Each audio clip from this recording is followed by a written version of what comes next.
In the gospel text of today, we will hear about the feeding of the 4,000 with 7 loaves and 2 fish, in which 7 baskets are gathered.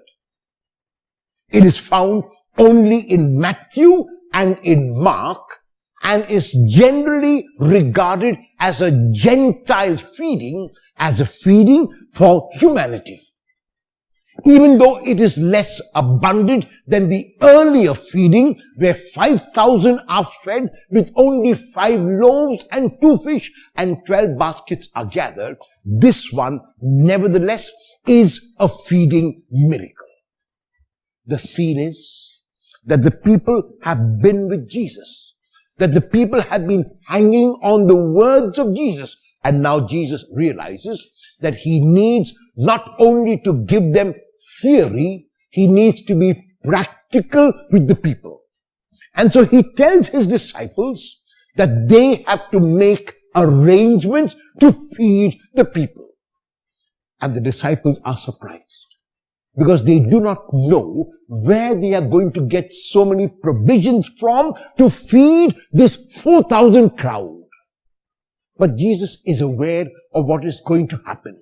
And Jesus asks them to bring even their meager resources. And they bring their meager resources to Jesus. And Jesus says the blessing, he gives thanks to his Father, and he asks his disciples with confidence to give the bread and the fish to the people. With 7 loaves and a few fish, 4,000 people are fed, and 7 baskets are gathered after the people have eaten their fill.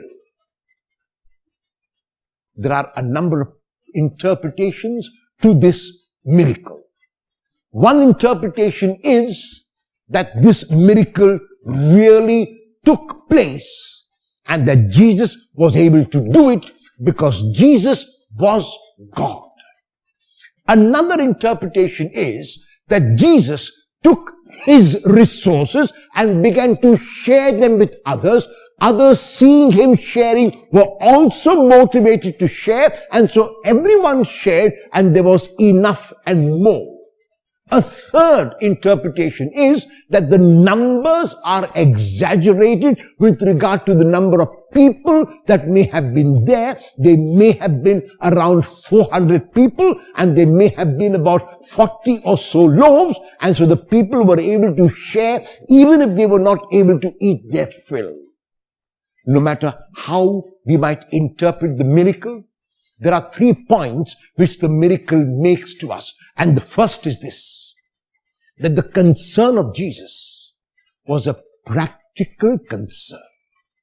Jesus was concerned with the spiritual life of the person, but he was also concerned with the practical aspects like physical hunger and the provision of food. And that is why, even though Jesus will teach them God's way, even though Jesus will preach the kingdom, Jesus will also provide food for their journey.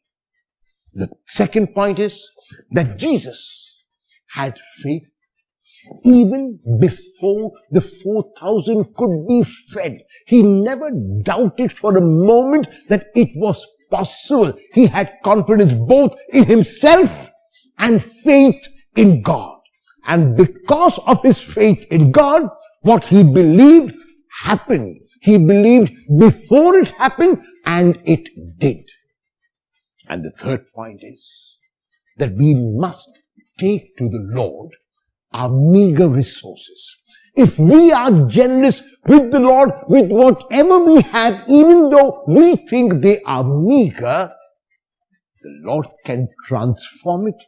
The Lord can multiply it. The Lord can make it available to the whole world. And so we ask ourselves whether our approach to life is a life of faith.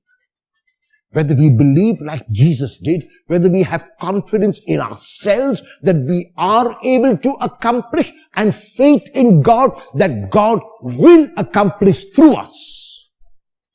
will I take my resources, no matter how meager I might think they are, to the Lord, confident that the Lord will multiply it not only for me, but that I might share it with others.